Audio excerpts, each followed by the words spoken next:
the vest would go over the dog like this. But for this case, we're going to flip it, attach it to the wheelchair, and then attach it over the dog to stay in place like that. So it's actually upside down, so that you don't have to unclip it. This can stay attached to the wheelchair the whole time.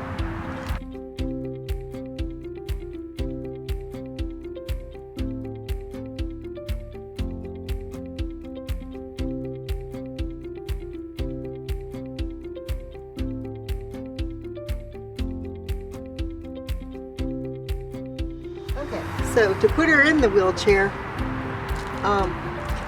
we're going to get the legs in first. Pull the side up.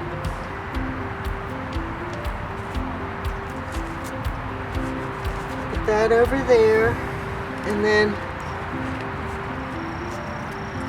put this in the front. It just Velcros. When you want to take the dog out of the wheelchair, all you have to do is unvelcro that and unvelcro the front,